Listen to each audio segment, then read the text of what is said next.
Hi Dan, can you tell us why you're here and what the nature of the information that you've come to deliver is? So I'm here at COP25 in Madrid to really try and get a focus on a particular ocean issue.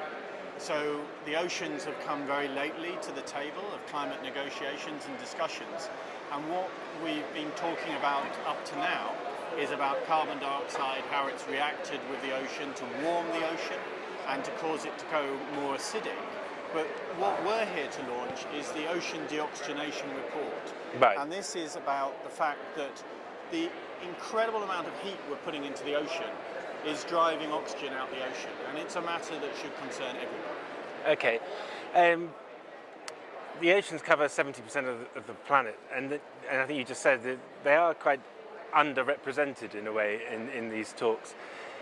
Is the deoxygenation related to the acidification that we hear a lot about? So it has the same cause. So the cause of all this is the emissions of carbon dioxide into the atmosphere, which is causing a vast amount of heat. That's going into the ocean, and of course the carbon dioxide is reacting directly with the ocean to cause acidification. But with deoxygenation, we also have the runoff of nutrients from land. Yeah. So what we've known over history since the 60s, since we got industrialization or agriculture, is this runoff of nutrients is enriching the water, and it's now also being caused by sewage discharges, and actually nitrogen deposition from the burning of fossil fuels is now a major pathway from the air, and that's causing enrichment, causes algal blooms, causes the oxygen to be used up. So you have a combination of nutrient-driven deoxygenation, and now the deoxygenation driven from the vast warming that we're causing to the oceans. And in terms of attribution, it's obvious from everything you just said that humans are driving this. And can we narrow it down any further? Can we see what certain countries or certain companies or anything like that? Is there any level of attribution? So I think you can look at attribution in terms of the nutrient runoff, and you can see maps of where we have what have been called kind of dead zones. They're not really dead zones, they're just very low oxygen zones where most life can't exist. Yes. You can see that. For the bigger driver, which is carbon dioxide, going up into the air and into the ocean, it's an overall effect, but we see distinct regional variation. And so it's the overall driver that's causing it. It isn't the fault of the countries where you see pronounced deoxygenation against its borders, if you like.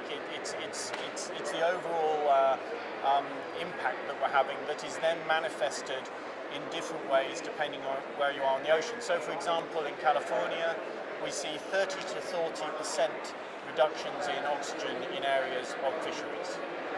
In other areas, it's a lower loss, but when you have species that have high oxygen demands, it doesn't really matter what that degree of loss is. It affects particular life in particular places. It sounds like you're talking about a dying ocean in some respects. We're in dead trouble. We're in dead trouble because when we look back in 30 years' time, we might actually realise that the source of our woes was not the tail of one gas, but the tail of two gases. At the moment, we're talking about carbon dioxide in the atmosphere, quite rightly, and cutting drastically our emissions of that, because they are driving a lot of this. But we also need to worry about oxygen in the ocean. There's much less oxygen in the ocean per unit area, because it's simply the physics of gas dissolved in a liquid compared to it being in an air. But that small amount of oxygen is required for so many things. It's not just required to support biodiversity and the benefits we derive from it. If you don't have enough oxygen in the ocean, you start to disrupt some of the basic cycling of elements that are necessary for life on Earth, like nitrogen, like phosphorus and phosphates. And so this is a real problem. The good news, if there is good news out of this, is we know what to do. We know that we must cut emissions of carbon dioxide. We know we must stop enriching the ocean. And we need to protect the pieces of ecosystems that are still intact, grow that estate, and take the pressure off the whole marine environment. In a way, this isn't rocket science. The question is, when are we going to do it, and will we do it in time? Is this related at all people talk about a sort of a flipping of an ocean from a sink to a source of carbon. Is that at all anything to do with this? No, I think it's more actually our cumulative kind of stresses we're putting on the ocean. Okay. So you've got to remember that in every ocean basin around the world, before we even talked about this, there was a repeatable formula. First came fishing, habitat destruction, pollution, invasive species, all through our activities which have weakened and depleted ecosystems. And then you heat the ocean, you acidify the ocean, and you deoxygenate the ocean. I think what people have not realised is just how much the ocean has been helping us up to now, and now it's kind of stressing. So if I describe the amount of heat going into the ocean, it's measured in something called zettajoules. And everyone will go, what the hell is a zettajoule? And it's a one with 21 noughts on the end. And it's such a large number that people have been kind of trying to convert it into something we can all understand in terms of the energy going in. So for 150 years, the ocean has absorbed a bit of the heat, and that equated to about 1.5 Hiroshima bombs worth of energy a second going into the ocean.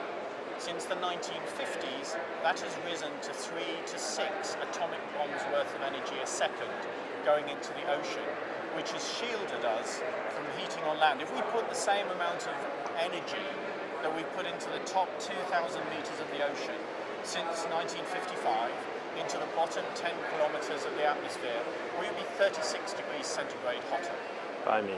So the ocean has done an incredible thing, but it's not surprising it's now starting finally to weaken and lose its oxygen and acidify. And so it's not so much what's it's doing, it's what it's done, and now what we need to do to help the ocean.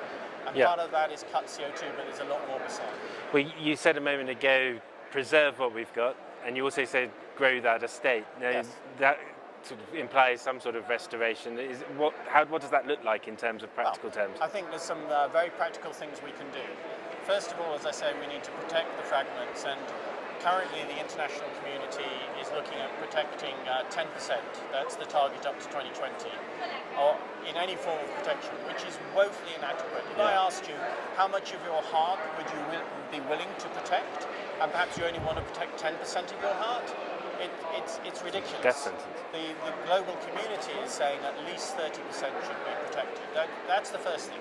The second thing is if you are seeing significant oxygen decreases in areas of fisheries, you might want to stop overfishing.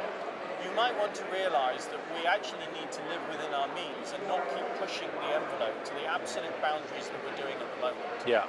You might then realise that we need to join up the debate between two conventions.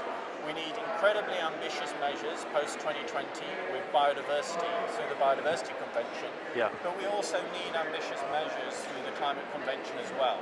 And unless you get both of them, unless you get them marrying together, you might win the battle with carbon dioxide, but you may very likely lose the war because you've not protected the very biodiversity that keeps us alive.